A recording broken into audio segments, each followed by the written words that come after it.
Welcome back to Naruto Anime Review. This one I'm discussing quite possibly one of the best arcs in the Naruto franchise, the Sasuke Retrieval Mission arc, which takes up episodes 107 to 135. And covers from the manga. It's actually pretty lengthy, this arc is. And fun fact, this is the arc that ended part 1 of the manga for Naruto. Yeah, it did. We're like, really? This ended it? Yeah, it did. Like, in the books themselves, I remember reading, this was about 3 years ago. This took up about almost 10 books. Yes, this one arc took up 10. This took up chapters. Want to get up to the damn thing? Here we go. It took up chapters 172 to 238. Yeah, that's quite long of an arc.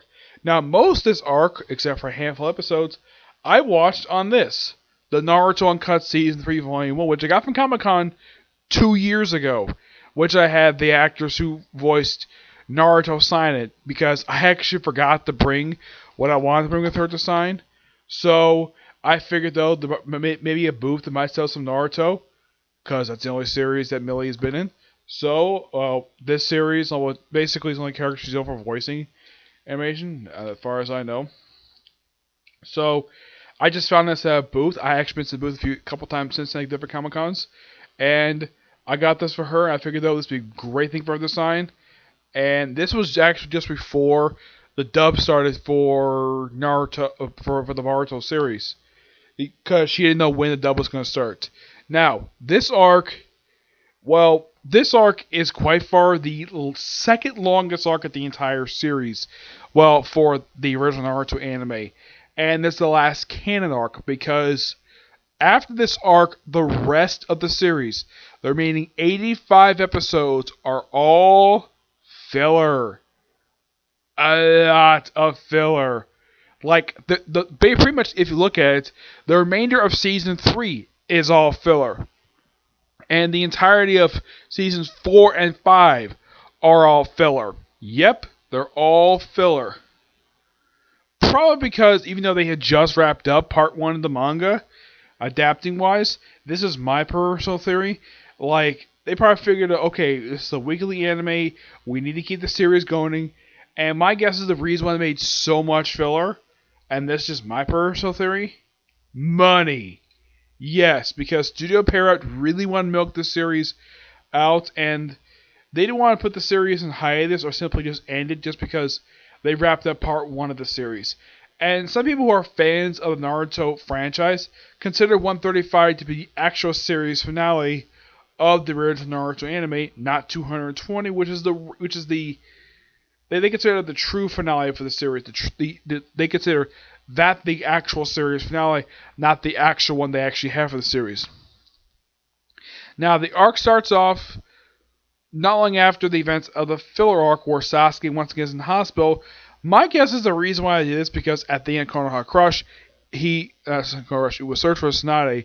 He was in the hospital. He was recovering from the Genjutsu his brother put him under. So, my guess, even though he recovered from that, he's like perfectly fine in the Search for Tsunade anime. My guess the anime must have been a pickle.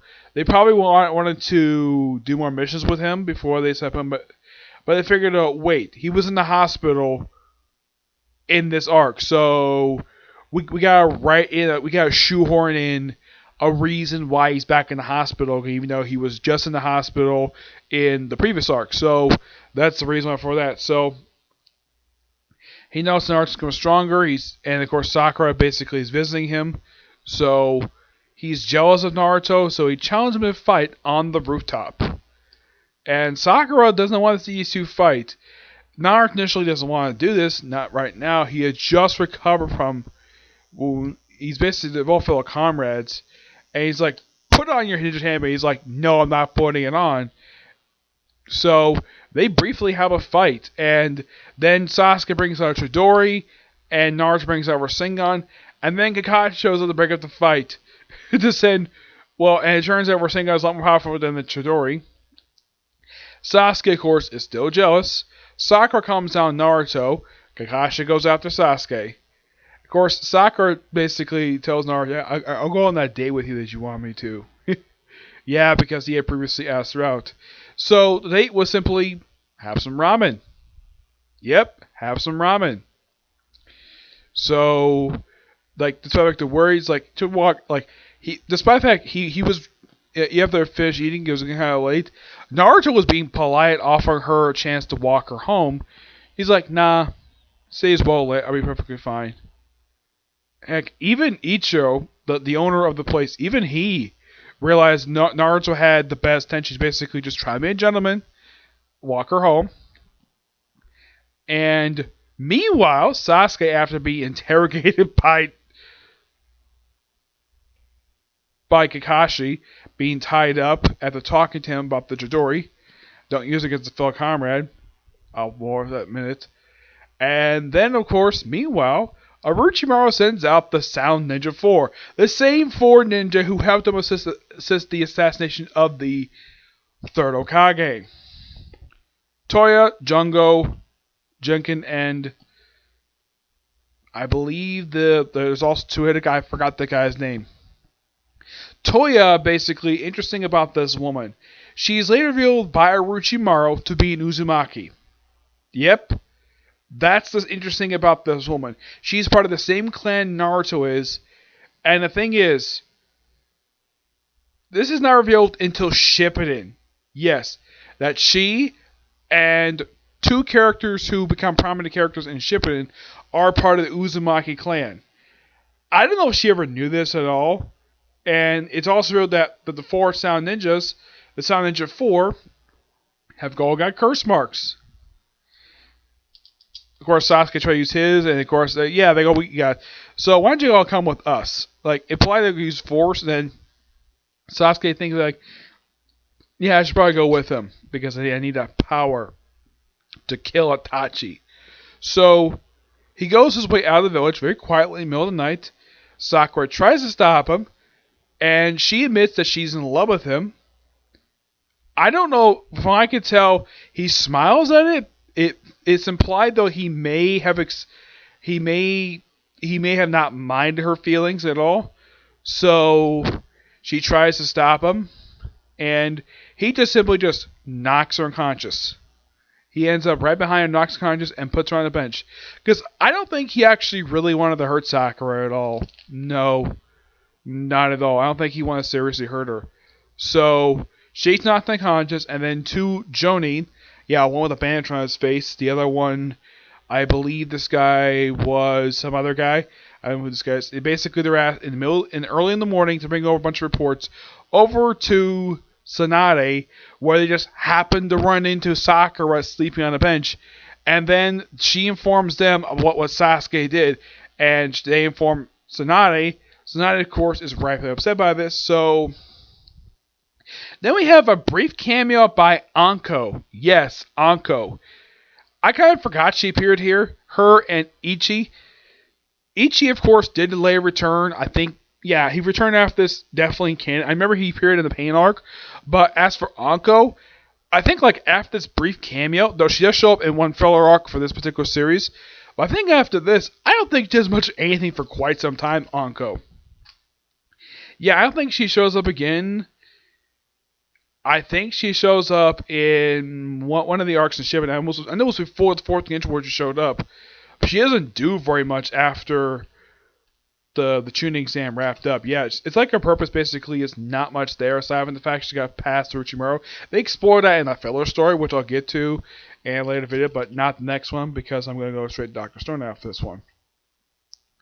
So, Tsunade brings forth a mysterious shinobi, who, despite the fact that everybody else basically had the 3rd round suspended because of the attack by the Sound and Sand ninjas, basically he was appointed by one of the Choni by the 3rd Hokage as one of his last orders. Who is it? Shikamaru. Yep. And he maintained the Choni rank for pretty much the rest of the series. I think up until Naruto becomes Hokage, he pretty much remains Choni. Yeah. Though he does get updated vest and shirt post time skip. But yeah, he's basically wearing the vest now. So Then he's given his first mission as Chonin. Go get Sasuke. So, needs recruit, like he requests a group of Chonin and Jonin to accompany him to look for Sasuke. She's like, I can't do that because we're basically half strength right now. We have barely enough support. So, right now, beginning, get the best beginning you know of. But once you include this one person first, recruit him first, then you recruit whoever else. He's like, okay, fine. And who was the first one? Naruto. He's like, why'd you wake me up so early? And he's like, he knows that Sasuke has left the village. And he's like, give me the get dressed. Yep. And then the next place he goes, go get Choji.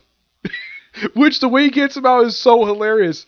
It's like, because it's like, okay, we drag him out via a bag of potato chips. He opens it up. He like, let's snack down this damn thing. And then the one last potato chip. And that's when Choji comes out. Yep. And then just by sheer coincidence, Kiba comes just happily walking by. Okay, you're coming too.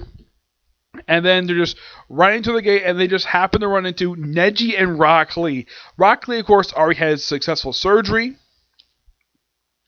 And then they explain Neji his way. She's like, okay, I'll go. And then Rock Lee's like, I'll try to climb these stairs. But he does come later on. Though it takes him some time to actually catch up with them. He doesn't show up. He doesn't show up after. He just tries to go upstairs by himself, but he's stopped by Sonata, and that's last seen him for a bit until it shows up toward the last bit of this arc. So they all go to the gate, and this is their formation. Kiba's number 1 in the position of his line. Number 2 is Shikamaru. Number 3 is Naruto. Number 4 is Choji, and behind them is Neji for basically to be the scout, the rear scout.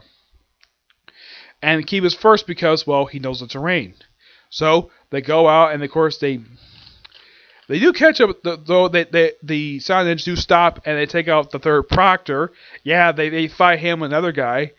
And then next time we see them after beating, of course, me up with Suzune, which is the first time we see Suzune in a Chonin suit, Chonin vest. She possibly is a Chonin, but they never actually reveal what rank she is. Aside from the fact she's Tsunade's assistant, and the fact she's a medical ninja, not much else is known about her. Well, she's also the niece of Tsunade's late boyfriend. So, yeah, not a lot of stuff is known, but not even her rank. She's possibly a Chonin, but the series never revealed exactly what her rank is. Not that I can think of, no, but apparently she does have a lot of authority, probably because she's Tsunade's assistant. So, of course, they take it back to the village, and, well, Shikamaru, of course, basically takes everybody, and they go chase it, and they catch up with them pretty quickly. And then, of course, Jungen, I think it's Jongo. I think that's the big guy's name. So he briefly traps the 5 of them inside of his Earth-style jutsu while they're trying to fight them. And, of course, everyone gets away with Sasuke. Sasuke meets with Sasuke inside of they refer to it as a coffin. It looks more like a giant barrel. They call this circle thing a coffin. Okay. I guess this is what yeah, even when I first saw this 3 years ago, I initially thought, wait, that's a coffin?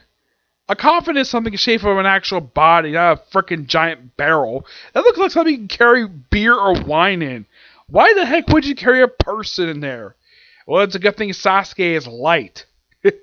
Yeah, a lot of the ninja in this series are pretty light. I would say probably the heaviest one is probably Choji.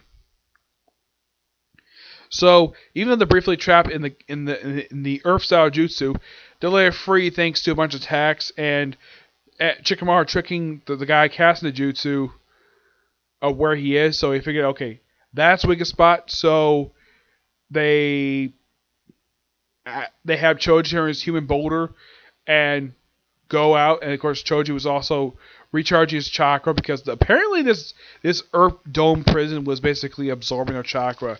So, after some of the fight, Choji's like, you guys go ahead, I'll take him on, he's mine.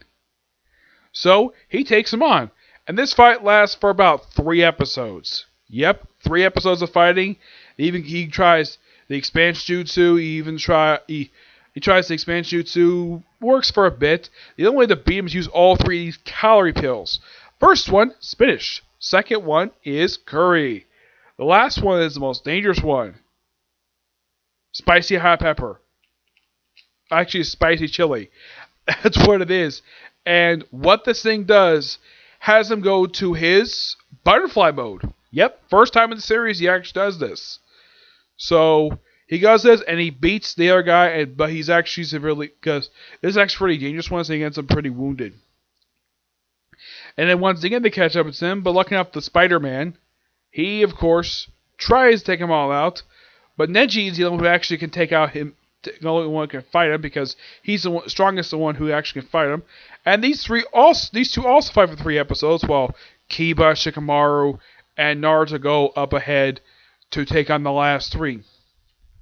So these 3 fight in a pretty interesting battle. Though Neji himself was wounded in the battle, he's wounded actually in his shoulder, very almost like a mortal wound. And thanks to Neji's his trigram, is actually able to beat him, though not at first. Thanks to using some of the guy's sticky jutsu to cover his skin up, but he's able to actually finally beat him. Yep. Now, the other 3, Kiba gets his own guy. He gets the 2-headed guy. Naruto, you probably think he would take on either, like, him or probably No. Kiba takes the 2-headed guy. Toga takes on Shikamaru. And then we have the new guy, Kimaru, shows up. Kimaru, they actually show his backstory here, where apparently he's from a clan that was wiped out by Hit and Mist. And when he's going to Hit and Mist, on the night they go, just by sheer coincidence, he just happened to pass by Zabuza and Haku when they just left the village. That was shown back in the flashback for the Land of Waves. And then, not only got to run into them, he runs into Orochimaru. Yeah, this is where he meets Orochimaru. And then during this attack on the Hidden Mist, his whole clan is wiped out except for him. Now apparently his kick again guy is, apparently he can turn his own bones into weapons. Though thanks to, he explains a bit later, that's thanks to the increased amount of calcium in his body that he's able to make duplicate of his actual bones. Yeah, he uses, like, a lot of time he uses his collarbone. He's used basically as weapon his own digits from his own fingers. He even during the last bone he used was actually his freaking spine. Yes, his spine. Oh my gosh.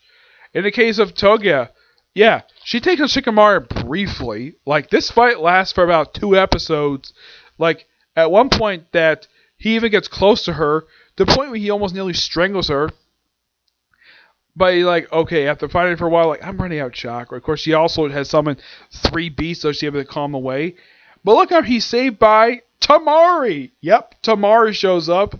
And then she summons a weasel, which takes out Toga, and she's out. She is technically dead. She looks like she's unconscious, possibly. She could possibly be alive, but nope, she's dead. And she stays dead. Up until a fill episode during the 4th Greninja War arc where she's brought back to take on Shikamaru, though she's killed again. The other 2 are still dead too.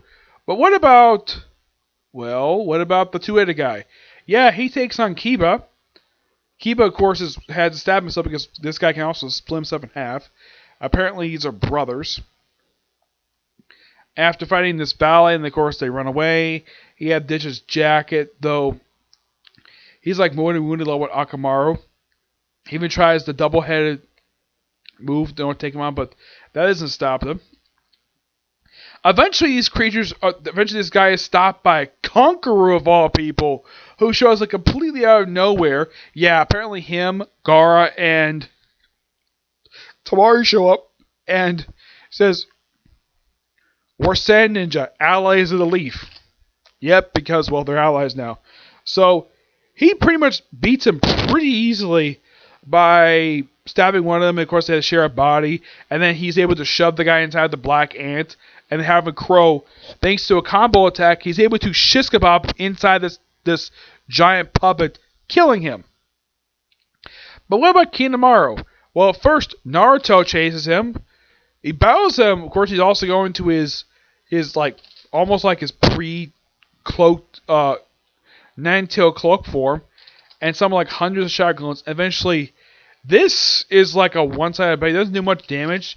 Takes all the shadow clones, and Naruto's about to beat until Rock Lee shows up. Yep, Rock Lee shows up and says, "Okay, I'll take him on. You go get." And of course, Sasuke gets out of the coffin. He's changed, but of course, Naruto's chasing him. Yeah, and their fight, well, mostly it takes up 9 of the remaining 10 episodes. As the fight between Rock Lee and Kiyomaru goes, this goes on for a pretty good period of time. Even Kiyomaru knows the guy's got great agility. And Rock Lee's the one who actually can, well, go toe-to-toe with him pretty easily. And then he's like, wait, time for my medicine. He's like, okay. And he just takes the bottle off, drinks it, and then goes to drunken fist form. Now while Snotty's basically is getting briefed by the third proctor, the other guy, Guy shows back up after his mission. He's like, yeah, it's like, did Lee's surgery go okay? Like, it doesn't matter about my mission. What about Lee's surgery? He's like, we're fine. Cool. And then he's informed just a minute later, like, Lee's got missed. Like, what? Yep. And then he basically informed him about an incident that happened at a restaurant where Lee actually drank some alcohol. Very little. Apparently it was Dragonfly sake. And he went freaking nuts. He destroyed an entire restaurant. He had taken both Guy and Neji to restrain him. And he points out, though, that Rock Lee is precious to him. He would never harm a hair on his head. So that's why he wouldn't just easily take him out. Because he's very precious to him. He says he's like a son to him. I don't know if these two are ever related because Kishimoto never revealed if, in fact, Mike Guy and Rock Lee were related. Yeah, it's something quite strange, though. These two look almost exactly alike, and it's never revealed that these two are related or not. I mean, yeah, they look almost exact. I mean, not just the way they dress, but very similar face. So, then, of course, Rock Lee is saved by Gaara, and Gaara, of course, is protecting him throughout their battle with Kiyomaru. Of course, Rock Lee points out that I'm not the one who holds a grudge, and it seems as though that he's kind of forgiven. And of course, Gaara basically has regrets, at least remorse, for what he did to Rock Lee, because he's blood. Rock Lee doesn't hold a grudge, not at all. And it takes a while to beat him. It takes about a little over 3 episodes to finally beat the guy, and then after beating him, of course, Rock Lee's got some minor injuries to him. Like, okay. Like, he wants basically a hand of friendship. He's like, okay. And that's last see of Gar for the rest of the arc. Yeah, because both him and Kankuro disappear. Like, for the rest of this arc, they don't show up again until, like, a little bit into, like, the very next arc. But in the case of Tamara, she'll show up after this. Meanwhile, though, Naruto, now the rest of the arc is simply focused on Naruto versus Sasuke round 1. I say round 1 because they have rematch toward the end of season 20. So they have their epic brawl in, of all places, Final Valley. The place where the first Hokage and Mandarin Uchiha had their fight like 50 years prior to events of the series. Which they actually show in a flashback in Shippuden when they showed the backstory of the Hidden Leaf Village.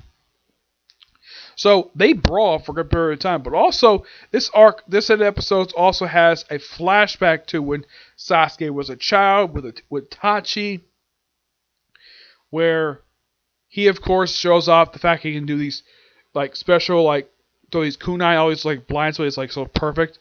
And of course you also see Sasuke learn the fireball jutsu for the first time. Because if you know he's part of Ninja Academy, he should learn this particular jutsu. And after doing the first time he doesn't get first, after a while he finally gets it. And then he shows his father. And then he says something that he also said to Itachi. He says, "That's my boy." And he tells him also, "Okay, you did a good job here, but you need to follow your own path. Don't be like your brother." Because Itachi and their father basically were becoming detached at this point, though they were on good terms for a bit. And then, like, apparently after you joined all the Black Ops, all of it changed. Yeah, this is more detail explored in the Itachi arc during season 20. And then, of course, like the day after that, he has a conversation. Of course, Sasuke sees something like the American Shuriken, and Itachi's like, he doesn't tell his father. Now he asks, like, isn't that from Shuriken? He says, yes, it's American Shuriken. He doesn't tell him that Itachi's got it.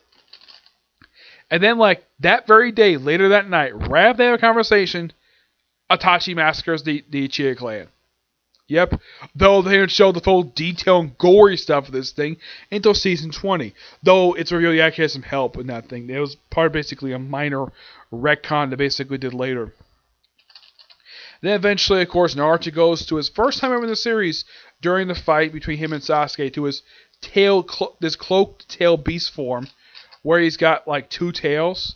Though he does this also in the first arc of Shippuden. He doesn't do it for the rest of the series after this. And of course, Sasuke goes to second stage of his curse mark form, which after this, he doesn't go like after his fight with Naruto, which apparently he's also in the second stage, formed giant hands that can function as wings. Then then Naruto hits him across his forehead with his claw, and his headband, Sasuke's headband falls off, and then Naruto's life, he basically is also severely wounded by Sasuke's Chidori. So then, of course, Kashi's informed what happened, and of course Sakura, of course, is worried, and so Kashi has all his ninja hounds to go find Naruto. Then, of course, he does find Naruto right after he loses to Sasuke. And it's later revealed of why Naruto, the Sasuke, spared him. He did it on a whim. So, he could have killed him at that point, but he didn't. So, Ninja Headband falls right off his forehead, probably because of the rain. Falls right next to Naruto. Kashi sees this later, and of course, he puts Ninja Headband on Naruto's belly just to carry him back. And then, of course, Neji and Choji are in serious condition, but he's wounded, but his wounds are not life-threatening, so he's able to survive. Akamaru is treated by Kiba's sister, so he should be fine. It's not life-threatening, but they won't take walks for a while, not even Kiba. Choji, of course, is saved thanks to Shikamaru's clan, and, of course, their special medical stuff that they had, the detail stuff that Tsunade was so excited about. So, thanks to that, she saves Choji's life. Tsunade saves Neji's life thanks to, using a special jutsu to help use his own hair to seal up his wounds. And with him surviving, so after everybody lives, Tsunade concludes this whole mission was a failure. And of course, before she comes out, Tamari chastises Shikamaru about this. He starts walking away. And then, of course, his father basically chastises him for walking away from a woman just because he loses an argument. He's like, argues when a woman does, and that's when Tsunade comes out. I'm sure he's probably thinking though, man, this will make a great future daughter-in-law for me. That's what he was probably thinking in the back of his head. Yep. And of course, Shikamaru says he'll get better. Next time will be perfect. And then, of course, we have Jiraiya shows up at the very end. We help us train Naruto, and of course, he's worried about Sasuke. It's like, okay. But he's worried about mainly about the Katsuki. Naruto's worried about Sasuke. But he agrees to help him at this unconvincing, even though he said he wouldn't help because he just have a black skin. It's like, okay, you'd be foolish. Just go search Sasuke. He's like, okay, I'll help you. And then that's where the arc ends. Oh, yes, also, despite the fact Naruto says he couldn't keep his promise to Sakura, but he says he will keep looking for Sasuke and will bring him back. And he says, believe it. And that's where the thing ends. Great set of episodes. Yep, great. Great progression. The next arc is kind of a semi-continuation of this, so it kind of does set up some stuff to happen in Shippuden. But yeah, this is the last canon arc of the series. There's some stuff in the next arc that basically is canon to the series itself. Yep. But it's kind of interesting though that this arc is the last canon arc of Naruto, and all the rest is filler. Though the filler episodes does kind of expand upon stuff basically that was mentioned or brings back characters that previously been seen. So I expect to see that review probably in a few days, next one. discussing the first filler arc of the series. But the next anime review I will probably do is my first review for Doctor Stone.